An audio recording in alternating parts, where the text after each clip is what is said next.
well. I think everybody in that locker room, all right, is exhausted in a good way. And I told our players I'm proud of them. They did what they needed to do to win the football game, and that was the message this week. Just play every play. Simple. Just play the play, and that's really what happened. If you look at the game towards the end, and I'll get into that here in just a minute, but first of all, Missouri is a very good football team. They're very well coached. Their staff had them prepared. I knew Eli would do that, and he did exactly that. And they did some really good things. And we had to overcome a tough opponent, certainly some tough circumstances. At the end of the game, they put themselves in position to win the game, and we were able to have that play go our way with the field goal and go into overtime, and then have an opportunity for Anders to go out there and make the kick, which he did. And then at the very end of it, played that last play, and the ball comes out. And that's really the tail of the game right there. The ball comes out, and we're able to recover it. So we had 2 turnovers today, so we're +2 on the turnovers, which is what we wanted to be. That was a big factor in the game. But just overall, just the effort of our guys and the sideline and the energy and the focus each and every play, the execution part of it. We'll go back and look at that. We know that that's always a message that we're going to have from me and our coaches and everybody in that room is, the execution. We're going to have to figure out, how we do those things better, and that's the beauty of having another week to go prepare for another SEC opponent. But overall, that was a great game. Our crowd was fantastic. To get up early and to be there at 11 a.m., to go out there and have the energy that we did. I thought we started off fast, and so you could feel that. I thought we had momentum early in the game, and then things started to slow down. It was just kind of a back-and-forth slugfest at that point. And then just looking at it, I thought our defense did some really good things. They got the turnover early in the game, and then we were able to get them out. I don't know how many 3-and-outs we had, and they made a few plays, and then we got ourselves in the second half. We got ourselves into some behind the chains situations is what we did. We wanted to stay ahead of the chains. We got behind the chains, and so 2nd and 12, 2nd and 15. We didn't recover from that as well as we'd like to. We got to learn. We got to learn from that. But overall, in that locker room right there, there's a lot of guys in there that I'm very proud of and appreciate the effort. The coaches, not panicking and sticking with the plan and making some adjustments that we needed to, and then we'll learn from that. So we have today to sit back and kind of just watch some other teams and take in what occurred in this game. We got tomorrow to go back to work, and then we'll do that. And that's the one thing you get in the SEC play. It's going to be every single week, and it's really like that. You're playing good opponents every week that are well coached, that have great players, and sometimes you got to find a way, and we did that. We found a way to win the game, and I'm really proud of our guys for that. So with that, questions. If you have a question, raise your hand. Please state your name and affiliation. Good. Mark, all that. Coach, Mark Murphy from inside the Auburn Tigers. Have you ever had a game and ended that way at the end of regulation and then something so crazy in overtime? No. Right now, there's been some crazy games, but no, not like that. I think as you looked at the end of the game there, we put ourselves in a position, when they went to take a knee and really center the ball, that's what they were doing. They were going to center the ball, which was the right thing to do. I don't think put yourself in a position where you're going to put the ball in harm's way, so I thought they executed what they needed to do to put themselves in a position to win. We went out there. I think we applied some pressure. I couldn't tell you what caused the kick to maybe just go wide right, if it was the pressure that we were bringing. And one of the things about that is just an accumulation of the game, right, as you're out there and you have a chance to get your field goal block team. Sometimes that does affect the kicker. But you get into overtime, you want to score a touchdown, but we end up kicking a field goal, and you think that might be a pick right there, and it ends up not being a pick. And so we get another chance, which was huge. That ball hitting the ground, it's just, it comes down to a game of inches is what it comes down to. And, their kids were out there trying to make plays too. And so it went our way. We were able to get the field goal out of it. And at the end, that's one of those things where I know it's taught on our end. I know it's taught at Missouri as well.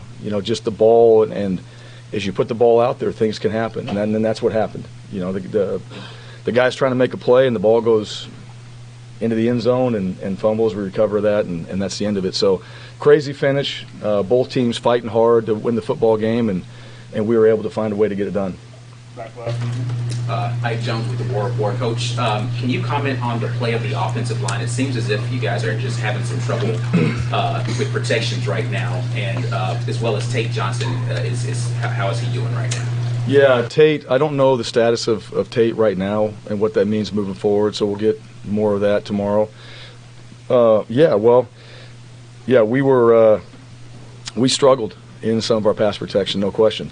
I also think they did a good job, but that's an area that we're going to continue to keep emphasizing, to keep working on, and it's not going to go away until we fix some of our own problems, and that's the focus that you have on your own football team, and our guys know that. So a lot of our week in preparation still is about us, right? We played Missouri today, but a lot of it was about what we had to do, how we had to execute.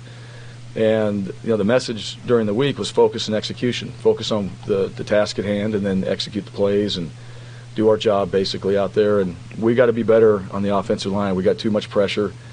Robbie did a good job today. I was really proud of Robbie. Robbie ran around and made some plays. That's the one thing that Robbie did a really good job of. He made things happen, and he ran the ball well. At the end of the, I think it was towards the end there, we had a little fade ball that he threw that was nice. Coy had a great catch on that. Those guys, had that dialed in. That wasn't necessarily what we thought they might do, but they came up and pressed us. So we had a chance for that. You don't know if they're going to press or not, but he gave us an opportunity to make that throw, and we did. We executed that, so it helped us get into field goal range or a better field position. So, but overall, yeah, we got to fix some of those things up front, and that ties into the run game. And for us, just so we're clear, we want every single play to be successful. We want to stay ahead of the chains, and when you don't, that's where you got to look back and go, all right, what are we doing schematically? How are we coaching it? What are the things we're doing in our drills to make sure that we're maybe in better positions than what we were today? And that's what we get to do as coaches, is go figure out how we help our players be better in those areas, and that's our job to do that. And those guys, they're going to work hard at it, and we got to make sure that we do a great job this week of working on some of those things and getting better in those areas. Hey, Brian. Brian Stoltz, Auburn Rivals. Was playing Holden in the game plan, or was it a case of maybe Robbie getting a little knocked up? Yeah, it was more of that.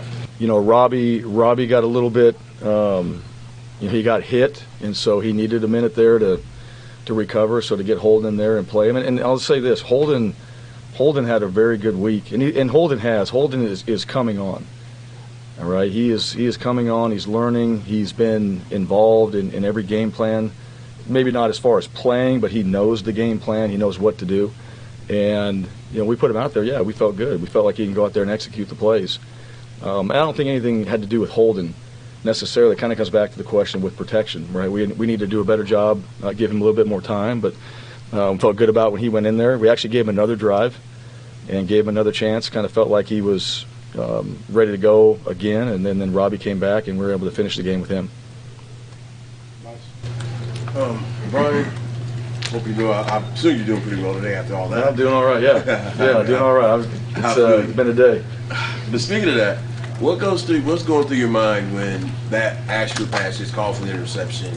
Just the emotional wave of it. Which what? Ashford at the end of the first overtime. Yeah, when it could be a pick. Yeah, what's going through just the emotional wave from that to the fumble? Yeah, well, I think number one, you're hoping it's not. You see the ball, and that's why you get a chance. That's why they have replay. All right, but obviously in that moment right there, that's not what you want to have happen.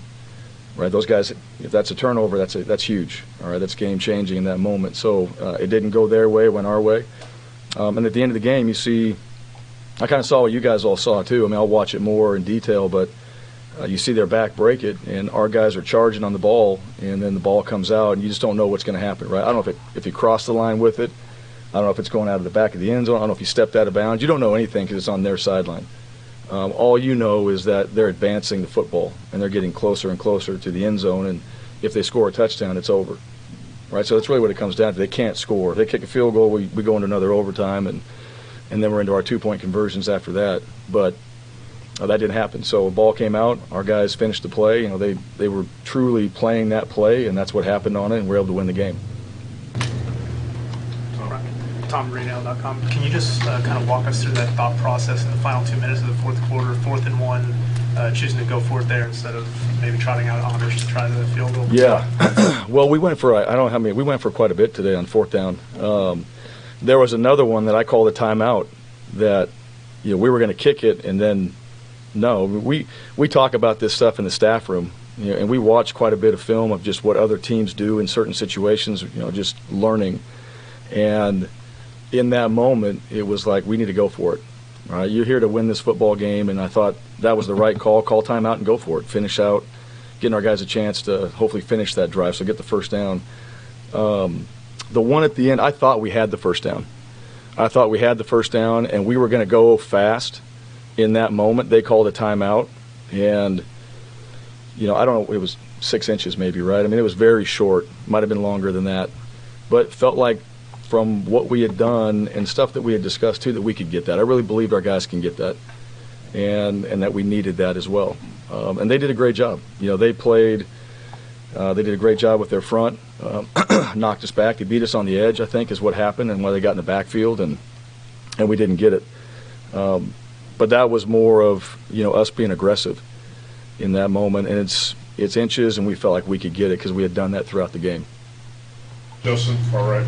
Justin Ferguson, Auburn Observer. Last week, you guys on defense in the second half had a tough second half. This week, 5 3-and-outs on 7 possessions from Missouri. Just how about the defense's response after that second quarter and just finishing that game out and giving you guys a chance to win? Yeah, we really leaned on our defense a lot. And those guys, they came up big. I thought the D-line did a really good job. They tried to run the football. And Missouri, coming into this game, we felt like, they had done a good job in their run game. The schemes they run, how they do it. We knew we were going to get a bunch of formations and personnel groups, which, Coach Drinkwitz does an awesome job with that. He's very hard to defend with a lot of the things that he does. And we got a bunch of different looks, but the D-line came up big. I thought our edges made some big plays when they needed to. So that was huge. It was huge for our defense to get those stops, to get the ball back in our offensive hands. And they did everything they could to give us a chance to put more points on the board. So I thought those guys executed like they should, and really tried to help our football team. We got to compliment that on the offensive side, but they did a very good job of making that happen. Far right. Johnny Condon, ABC 3340 in Birmingham. Coach, you see so much both in college and the NFL when teams reach for the goal line like that and the ball goes in the back of the end zone for a touchback. I was interested how you guys coach that. Do you say if you have a chance to get to the goal line, go for it, or is that something where you say, unless if it's fourth down? Yeah, you know what? It's really that, and I know on. I'm sure they've coached it the same way at Missouri as well. And it's hard. I mean, it's just in the moment, right? You got to think about this too. And I know it's coached up, and you don't want to stick the ball out, and you do on fourth down, right? If it's fourth down, you got to get it. All right, that's always the coaching point. You got to do whatever you have to do to put the ball in the end zone. On an early down, no, you don't. If you stretch the ball out, there's a chance that ball comes out. But we see it all the time. Some guys palm that ball and they stick the ball out there and they score, right? You see that as well, and it's a great play and everybody cheers that. So, when something like that happens, that's one. This would be a play that everybody in the country will look at. All right, every staff in America will have this play and they'll look at it, and it'll be another. It's like when guys run and drop the ball before the end zone, right? And that happens. You coach those things up. I know that their player was trying to score. He's doing everything he can to put the ball in the end zone, and the ball comes out, and that's why you coach it that way. But again, when you're out there and you got 11 guys running after you, and you're trying to make a play, sometimes you got to remember those things. And but I mean, it's just guys are playing hard. And it happened, and I think that's the number one thing to learn from. And certainly for their players, they were trying to win the football game too. And fortunately for us, and hard for them. I mean, that's what happened in the game. It's just that's football, and those things happen, and the ball bounced our way. And we hadn't had a lot of things, necessarily go our way, and we needed that. We needed that turnover. We needed that ball to come out in situations like that, or that situation, and that's what happened, and we were able to win. Rex, back row. Coach, Rex Castillo with WRBL in Columbus, Georgia. After the Penn State game, there was a lot of noise that could have affected the mindset of this team. The mindset comes out here, they play hard, they play like this. You have a big embrace with Robbie Ashford at the end of the game. What's it like to have a group of men like that, kind of flush what happened last week and just focus on what they have to do? Yeah, they're resilient. I mean, that's every week there's going to be, I mean, we talk about it, and you guys know this too. There's a lot of noise around every game, right? And that's just something you got to deal with every week. Either if you lost, it wasn't good enough. If you won, maybe sometimes it's not good enough, right? There's just a lot of things that go into it. And I think our biggest challenge is keeping our guys focused on what happens in our facility and the things that we know that are going to help us be successful. And that really is. That's our biggest challenge every single week. Win or lose, right? You can't get too high, you can't get too low. You got to flush the games, you got to learn from things you did. And we won this game, plenty to learn from, and then tomorrow night we got to flush this, we got to move on to LSU.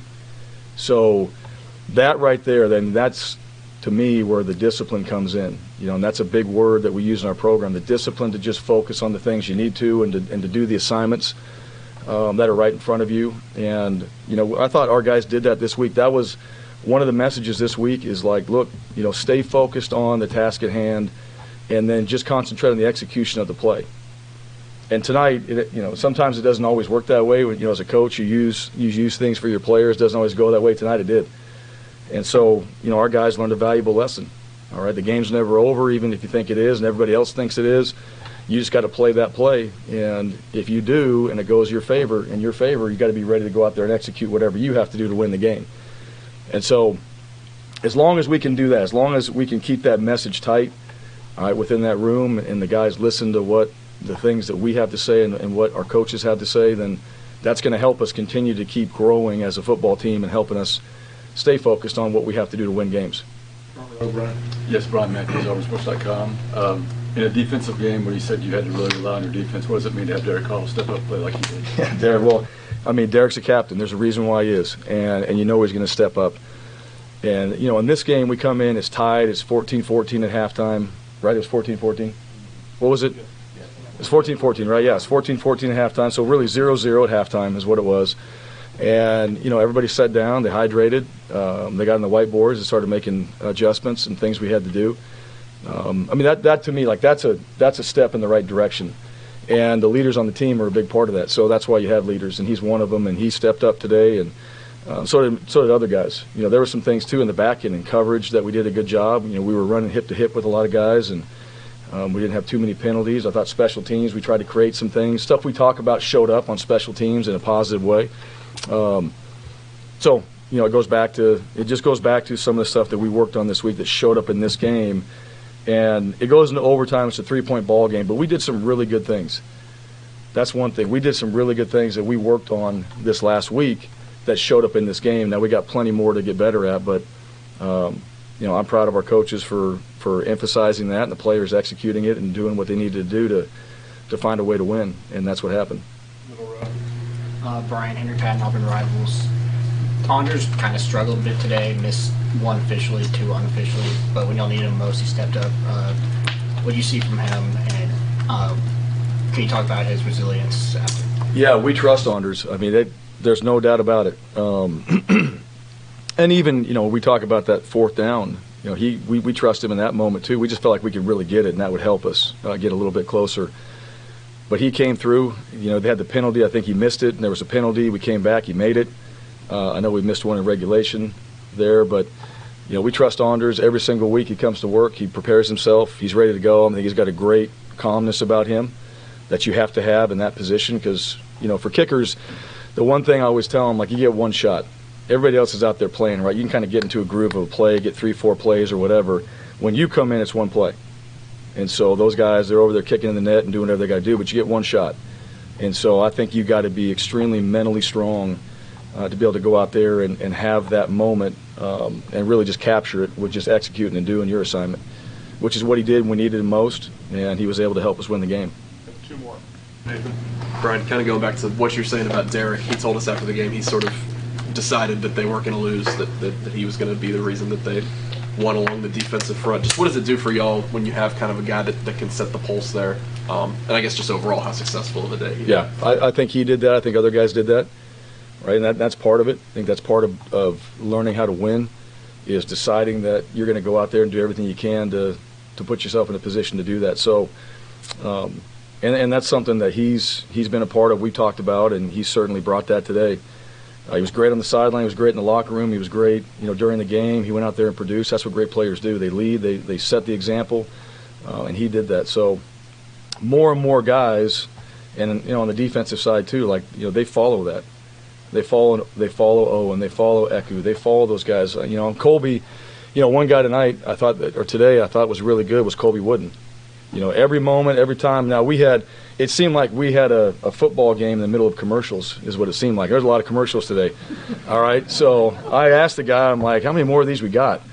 Like there's a football game going on and anyhow, but every one of those breaks, Colby just had a smile on his face and was just nodding like we're going to get it done. And that was good. It was good for our team. It was good for him. It was good for everybody. And so those guys were in tune with what we had to do to win. Coach, last one back row, Jamal. Hey, Coach, Jamal Kennedy, WSBaseball Sports in Montgomery. After the game, you embraced Robbie there. Could you talk a little bit about what you said to him, what that moment was like? Yeah, Robbie was emotional, and as he should be. I mean, that's a huge opportunity for him. He got to start, and he did some really good things tonight, and he's excited. He was excited about having the chance to do that. He played extremely tough. He showed tremendous toughness today, and it's important to him. And that's the other part too. It's really important to these players, what they do, how they perform, what they're trying to accomplish for their teammates. And I could feel that, and that was him. There was a chance to just embrace and know that we put a really hard day of work in to win this game. He played really well. He worked really hard this week to get himself prepared and ready, and that's how it should feel, right? That's the beauty of what we get to do. And I talk about the arena. And when we're in it, it's an emotional game, and you got to stay locked in and focused to execute. But there's emotions, and when the game is over and you've won a game like that and you found a way to get it done, you should feel that way. You should feel that joy and you should feel that excitement because of a hard day's work, and you're proud that you're able to go out there and help your team win the football game. Coach, thank you for your time. Okay, thank you guys. Have a great day.